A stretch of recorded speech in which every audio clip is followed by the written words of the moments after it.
Welcome to the Toxic Truth About Water. We're Doctors Glenn and Ina, and in this podcast, we're uncovering the hidden dangers lurking in your water and how those contaminants impact your health. After decades of exploring natural health, we've learned the importance of clean, safe water, and we're here to share that knowledge with you. From the effects of toxins and contaminants to the solutions that you need, we've got the inside scoop. So Dive in. let's Here we dive go. in. We're diving in again, guys. I know this one is, you've been waiting on the edge of your seats to learn about carbon filtration. Right. So let's just clear the air. We've been talking, we shared with you about the different concerns, right? The contaminants that are in our water, the things that we really need to be concerned about, to take responsibility for. And then we went into options. Okay, now that we know all of these poisons are in our water, what are we going to do? So we've been slowly going through and sharing different things that are out there, the good, the bad, the ugly, on the various different types of technologies that are available to filter the water. But here's the thing. A lot of you have been reaching out. A lot of you that listen to our podcast, you may know us from the past. So we have had a lot of people reaching out to us and saying, okay, what do you recommend? And we are going to, after the series, so we have a couple more episodes that we want to share with you.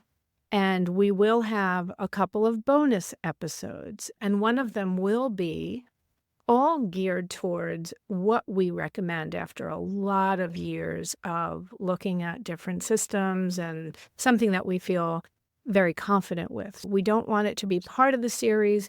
We want it to just be as a bonus episode because a lot of you are still like, you don't know what to do. And so we're hoping that we're enlightening you and sharing enough information that you can at least navigate, but we're here to help you guys, no doubt.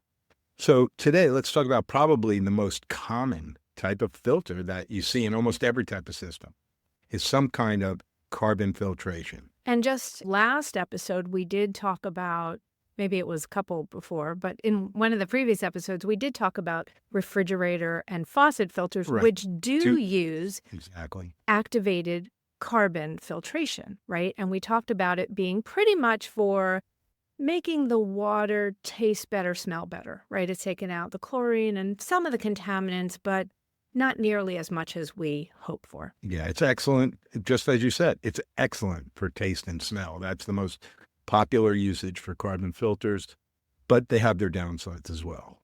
Absolutely. So let's talk. There are types of carbon filters that people need to know. And here's the spoiler. The spoiler is the different types have to do with how fine the carbon. So there's different types of carbon media. Right. And like Glenn said, it will vary in what it's capable of filtering. So that's important because carbon is not created equal, right? But carbon filters work through a process called adsorption, not absorption. Like absorption is like if you take a sponge and you fill it with water, it's absorbing the water, right? That's absorption.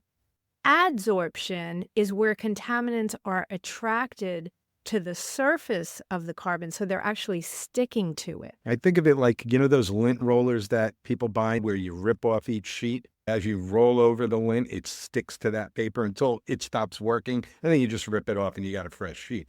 That's adsorption. Exactly. And so imagine a carbon filter of one sort or another.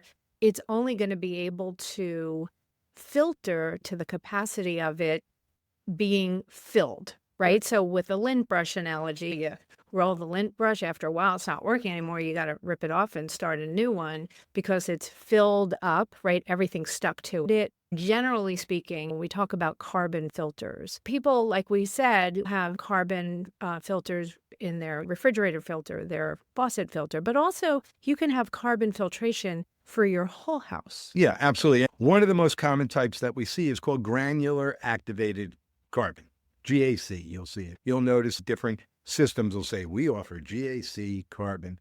And basically, it's a loose granular carbon that has high flow rate. It allows a lot of water to get through.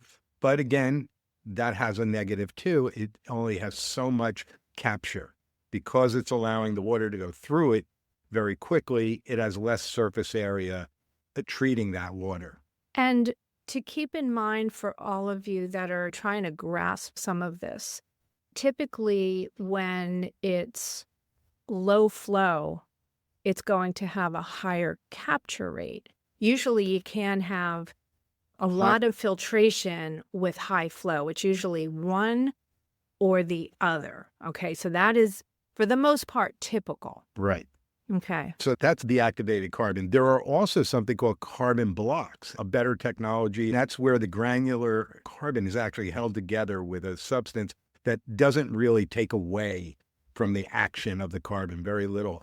And what it does is it allows the water to have much more surface connection to that material. Therefore, it's going to do a better job at taking the contaminants that carbon can remove from the water out of the water. It literally gives it 7 to 10 times more surface area than what we see with just regular granular activated carbon. But again, it really depends on the usage, where it is, and what stage. Are we talking about a whole house filtration or just a single faucet filtration? Those things have a lot to do with the type of carbon that will be used in that system.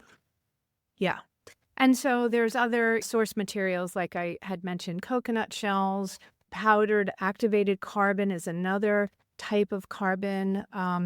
Catalytic carbon, which is a specialized form of activated carbon with added catalysts that enhance the removal of specific contaminants through chemical reactions. Generally speaking, the carbon filtration in general will remove chlorine, like we talked about, taste and odor. It will improve that. What it also will remove, it can, for some degree, pesticides, herbicides, volatile organic compounds.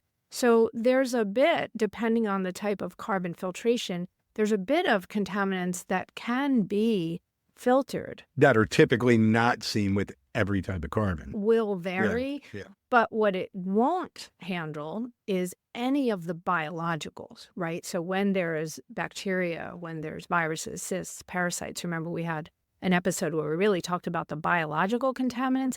If you have a carbon filtration system only, you're still going to have to boil your water. So just keep that in mind.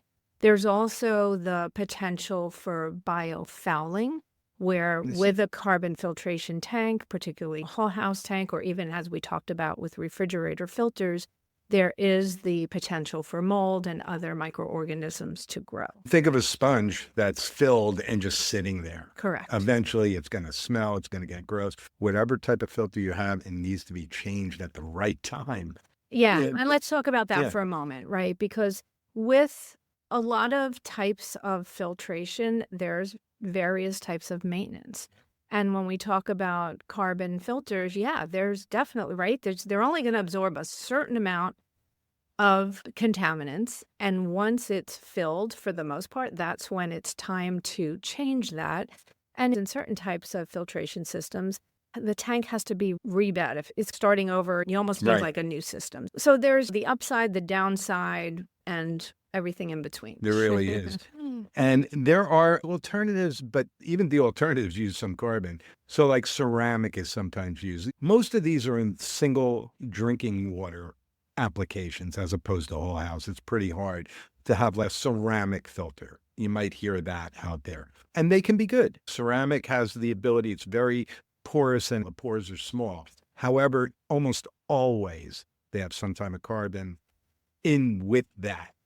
Because again, it still ends up at the end of the day, whether it's a sponge or a lint roller, whether it's absorption or adsorption, it gets filled up.